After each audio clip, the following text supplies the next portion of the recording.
Hello दोस्तों, इस video में हम बात करेंगे बहुत ही इंपॉर्टेंट कॉन्सेप्ट की जो पीछे के एग्जाम में भी पूछा जाता रहा है, अब भी पूछा जा रहा है और आगे भी हमेशा पूछा जाएगा। देखो, लेटेस्ट CHSL प्री 2024 में पूछा है। इससे पहले ये CGL प्री में जो मैंने तो कुछ क्वेश्चन सिलेक्ट किए हैं जिनमें से CPO भी आ गया, मेंस भी आ गया। देखो, CPO 2019 ये इसका वेरिएशन है जो CDS केट में पूछा जाता रहा है। तो अब जब वेंडर चेंज हो गया तो पॉसिबिलिटी है कि ये SSC में भी पूछा जाए। ये इसका वेरिएशन है, ये मेंस में पूछ लिया। और ये अपना किंग ऑफ कैलकुलेशन की वीडियो है जो हम लास्ट में बात करेंगे इसके बारे में। पहले हम कॉन्सेप्ट पर चलते हैं।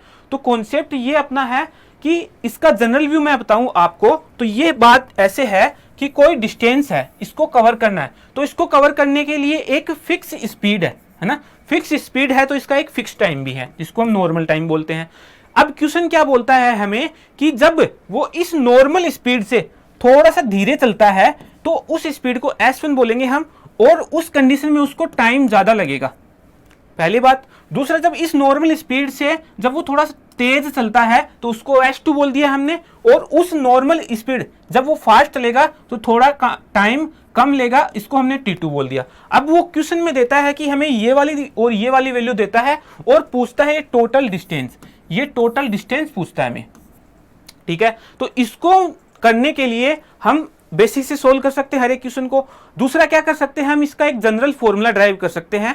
तो ज्यादातर बच्चे, जो ज्यादातर भाई लोग हैं, वो उस फॉर्मूले का यूज करके इस क्वेश्चन को सोल्व करते हैं। तो हम उस फॉर्मूले को ड्राइव करने की कोशिश करते हैं। सबसे पहले ये हमें एक डिस्टेंस दी है जिसको S1 स्पीड से कवर करेगा। वो जब मतलब धीमे वाली स्पीड से कवर करेगा तो उस कंडीशन में उसको नॉर्मल टाइम है उससे थोड़ा ज्यादा टाइम लगेगा। दूसरी कंडीशन क्या बनी, जब वो इसी D स्पीड को S2 स्पीड मतलब फास्ट वाली स्पीड से नॉर्मल स्पीड से थोड़ा तेज चलेगा, उस कंडीशन में वो T टाइम लेगा और उससे थोड़ा सा टाइम कम ले लेगा जिसको हमने T2 बोल दिया, क्योंकि फास्ट चलेगा तो नॉर्मल स्पीड से कम टाइम लेगा। अब ये इसमें वेरिएशन क्या देता है कि कभी कभी वो दोनों बार ज्यादा टाइम लेने लग जाता है, दोनों बार कम टाइम लेने लग जाता है। मतलब कभी कभी दोनों बार फास्ट स्पीड से चलता है नॉर्मल स्पीड से, और कभी कभी दोनों बार धीमी स्पीड से चलता है नॉर्मल स्पीड से। तो यहां पर हमें चेंज करना होगा उस कंडीशन में। यहां पर जब वो दोनों कंडीशन में धीमा चलेगा तो दोनों जगह प्लस प्लस आ जाएगा, दोनों जगह फास्ट चलेगा तो T माइनस माइनस आ जाएगा। हम इसकी जो आइडियल कंडीशन है उसकी बात कर रहे हैं कि एक बार फास्ट चलता है और एक बार नॉर्मल स्पीड से धीमा चलता है। तो यहां से जब हम इसको D की वैल्यू फाइंड करेंगे तो ये बनेगा S1 T प्लस T1। दोनों D, यहां से D की वैल्यू निकालेंगे तो ये क्या बन जाएगा S2 T माइनस T2। दोनों D है की वैल्यू है तो दोनों बराबर हो जाएंगे आपस में। तो यहां से हम इसको सोल्व करेंगे तो ये S1 T plus S1 T1 बनेगा, बराबर होगा S2 T minus S2 T2 के। होगी बात। इसको हम इधर लेके आएंगे, है ना। तो ये क्या बन जाएगा S1 T1 plus S2 T2। ये वाला पार्ट इधर चला जाएगा तो ये S2 T minus S1 T। यहां से हमने T कॉमन ले लेते हैं, T हमने कॉमन लिया तो ये बन गया S2 माइनस S1। यहां से T की वैल्यू निकाल सकते हैं हम आसानी से। T की वैल्यू निकालेंगे तो ये बनेगा S1 T1 plus S2 T2 divided by S2 minus S1। Normal सी बात है, सबको समझ में आई होगी। यहां से T की वैल्यू आ गई। अब इस T की वैल्यू अगर हम यहां पे रख दे या फिर यहां पे रख दे तो D की वैल्यू आ सकती है। तो इसको हम थोड़ा सा कैरी फॉरवर्ड करते हैं, एक बार आगे लेके चलते हैं इसको, है ना।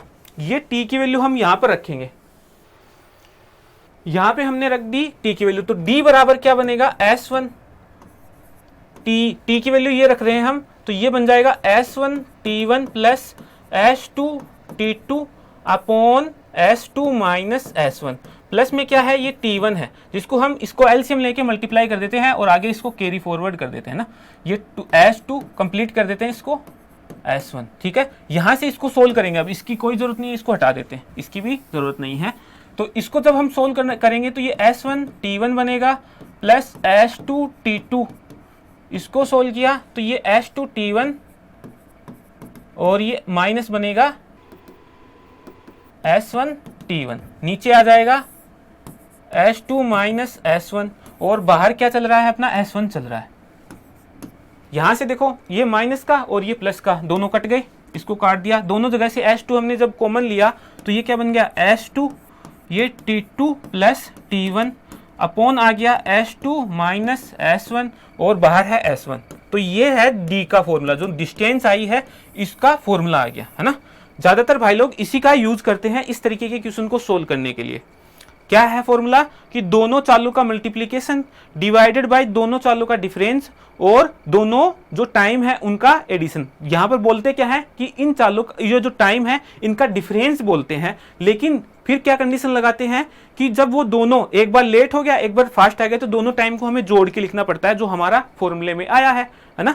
तो ये फॉर्मूला है। अब इस फॉर्मूले में दिक्कत क्या है कि हमें हर बार फॉर्मूले के अंदर वैल्यू पुट करनी होगी। दूसरी बार इस फॉर्मूले के अंदर हम डाटा के ऊपर डिपेंडेंट हो गए कि जब कभी भी वो डाटा कॉम्प्लिकेटेड बना देगा, बड़े डाटा बना देगा, तो उस समय टाइम ज्यादा लगेगा। तो उसको काउंटर करने के लिए हमारे पास एक अप्रोच और है ना, सीपीआर बोलते हैं उसको। सीपीआर जिन बच्चों को नहीं पता मैं बता देता हूं। अगर हमारे पास दो क्वांटिटीज है ए और बी, इनका मल्टीप्लिकेशन कांस्टेंट बना हुआ है, तो अगर हमने एक में इंक्रीज किया तो दूसरे में हमें डिक्रीज करना होगा। वो इंक्रीज और डिक्रीज कैसे होगा? अगर x अपॉन वाई का इंक्रीज हुआ है तो हमें x upon x plus y का डिक्रीज करना होगा। ये हमने उस वीडियो में पूरे में बताया है, कैलकुलेशन वाला वीडियो जो 17 घंटे का वीडियो, उसमें ये आप जाके देख सकते हैं। ठीक है, तो अब हम इस क्वेश्चन को सोल्व करते हैं। पहले हम फॉर्मूले से सोल्व करेंगे और फिर हम इसको डायरेक्ट सीपीआर से सोल्व करेंगे। आप डिफरेंस कंपेयर कर पाओगे। पहला दिया है 6 किलोमीटर प्रति घंटे की स्पीड से चलता है तो 2 मिनट ट्रेन से चूक जाता है, मतलब लेट हो गया। हालांकि 8 किलोमीटर प्रति घंटे की स्पीड से चलता है तो ट्रेन के आने के 3 मिनट पहले पहुंच गया, मतलब जल्दी आ गया। तो चालों का गुणनफल 6 गुणा 8, चालों का डिफरेंस, टाइम का एडिशन 5 बाई, हमने टाइम कितने में लिया था? हावर में लिया था, तो इसको हावर में चेंज करने के लिए 60 का डिवाइड कर दिया। ये कट गया यहाँ से और ये बन जाएगा यहाँ से 420 डिवाइडेड बाई 10, 2 किलोमीटर। ये डिस्टेंस आ गई। डाटा आसान था, बहुत फास्ट सोल्व हो गया, कैलकुलेट भी आसान हो गया। लेकिन जब वो कैलकुलेशन बढ़ाएगा उस समय हमें ये चीजें दिखेंगी नहीं, तो उसके लिए हम सीपीआर का यूज करेंगे जब हमें, तो ये चीजें जो डाटा दिए हुए हमें विजुअलाइज हो जाएंगे। देखो यहाँ पे क्या दिया है, 6 से 8 हो गई, स्पीड 1/3 से इंक्रीज हो गई। स्पीड 1/3 से इंक्रीज होगी तो टाइम क्या होगा? 1/4 से कम हो जाएगा, है ना। टाइम कम कितना हुआ? पहले 2 मिनट लेट हो रहा था और अब 3 मिनट पहले पहुंच गया, तो 5 मिनट टाइम बचा लिया उसने। तो 1 की वैल्यू कितनी है? 5 है। 1 की वैल्यू कितनी आ जाएगी? 5। तो 4 की वैल्यू कितनी आ जाएगी? 20। तो जो नॉर्मल स्पीड थी उसकी 6 किलोमीटर, ये वाली जिसको हमने बेस बनाया है, इस स्पीड से जब चलता है तो वो 20 मिनट लेता है ना।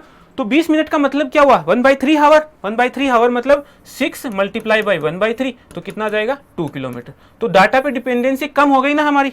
अब डाटा कैसा भी देगा हम फास्ट कैलकुलेट कर सकते हैं। नेक्स्ट क्वेश्चन देखते हैं। देखो 45 किलोमीटर पर आवर की स्पीड से चलता है और 60 किलोमीटर पर आवर की स्पीड से चलता है। पहली कंडीशन में 4 मिनट देरी से पहुंचता है, दूसरी कंडीशन में 5 मिनट पहले पहुंच जाता है। तो 9 मिनट बचा लिए उसने। ये जो है ये 9 मिनट बचा लिए।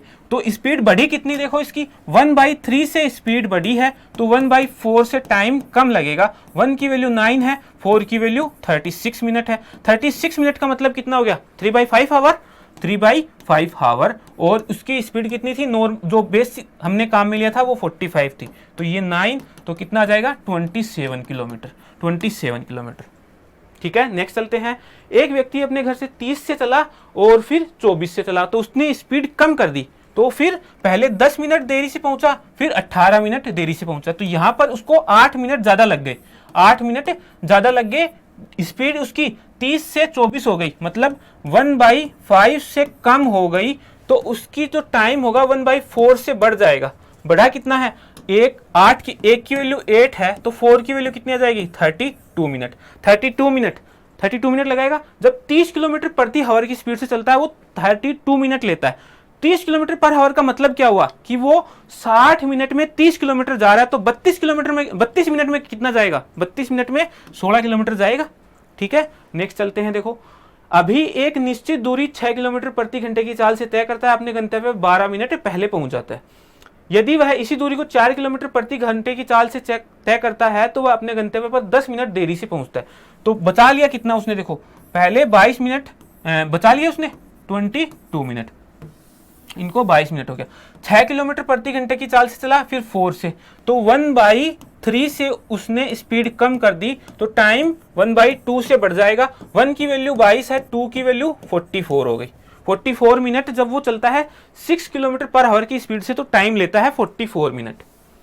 अब क्वेश्चन क्या पूछा है हमें कि 10 मिनट ये आ गया, अपने गंतव्य तक सही समय पर पहुंचने के लिए उसकी स्पीड सही क्या होगी, उसकी जो फिक्स टाइम था, अपने टी लिया था, उसकी बात कर रहा है। तो ये वेरिएशन आ गया, उससे एक स्टेप आगे की बात कर रहा है ना।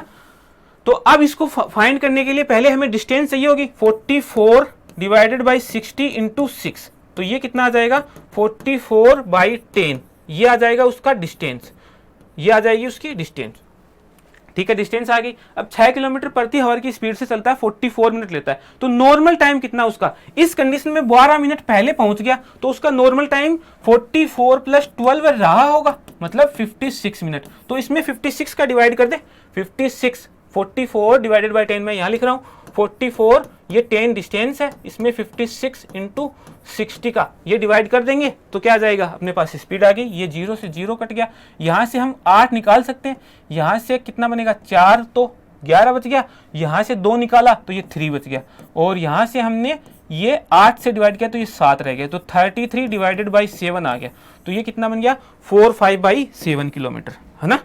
नेक्स्ट चलते हैं, देखो यहाँ पर क्या दिया है, मैं 5 किलोमीटर प्रति घंटा की स्पीड से चलता हूं तो रेलगाड़ी 7 मिनट से छूट जाती है। 6 किलोमीटर प्रति घंटा की चाल से चलता हूं तो मैं रेलवे स्टेशन पर गाड़ी जाने से 5 मिनट पहले पहुंच जाता हूं। तो मेरा नॉर्मल टाइम क्या है ना, वो नॉर्मल टाइम पूछा है, टी वाला टाइम, जो टी, ना कि T1 और T2। नॉर्मल टाइम निकालना है 5 किलोमीटर और 6 किलोमीटर प्रति घंटा के, तो 1/5 से उसने स्पीड बढ़ा दी, तो 1/6 से उसका टाइम कम हो जाएगा ना।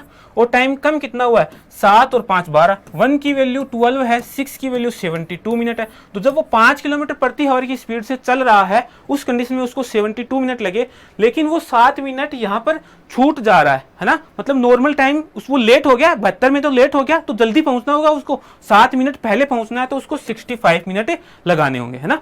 ये सेम टू सेम क्वेश्चन है ये भी, है ना। क्या दिया गया है, एक व्यक्ति को एक निश्चित दूरी एक निश्चित समय पर जगह पहुंचना है, 20 मिनट देरी से पहुंचेगा। तो ये जो क्वेश्चन है आप एक बार समझना, इसको पूरा कैलकुलेट करना, दोनों तरीके से CPR भी लगाना और बेसिक वाला जो अपना फॉर्मूला है, जनरल फॉर्मूला, उससे सोल्व करना। सेम क्वेश्चन है, ये वाला और ये वाला, ये मेंस का क्वेश्चन है। देखो अगर आपने ये सोल्व कर लिया तो आपका कॉन्फिडेंस मेंस लेवल तक का हो जाएगा, तो आप कोई भी क्वेश्चन सोल्व कर सकते हो फिर, ठीक है। तो ये दोनों क्वेश्चन आपको कमेंट में बताने हैं। ये अपने पास ये कैलकुलेशन की क्लास है 17.5 घंटे की, इसमें किंग ऑफ कैलकुलेशन जो बुक है वो पूरी की पूरी पढ़ाई गई है। मैं आपको दिखाता हूं बुक, ये आपकी बुक है, आप खरीद सकते हो अमेजन फ्लिपकार्ट से, आप PDF डाउनलोड कर सकते हो टेलीग्राम से।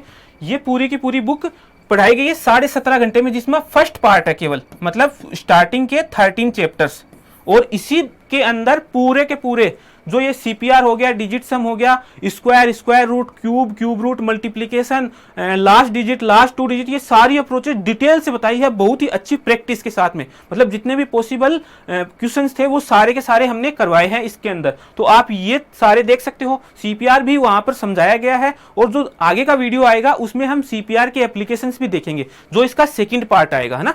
तो सेकंड पार्ट भी जल्द ही अपलोड हो जाएगा। तो आप ये बुक्स अगर सोल्व करते हो, इन मेथड्स को सीखते हो, तो आपकी पॉसिबली स्पीड बहुत फास्ट हो जाएगी, और ज्यादातर केसेस में आपको कैलकुलेट करना भी नहीं पड़ेगा, मतलब कैलकुलेशन हम एलिमिनेट करते चलेंगे, है ना। तो ये आप देख सकते हो, अभी जाके नियॉन क्लासेज के इसी चैनल पर मिल जाएगी आपको क्लासेज, ठीक है। तब तक के लिए हम मिलते हैं अगले वीडियो में।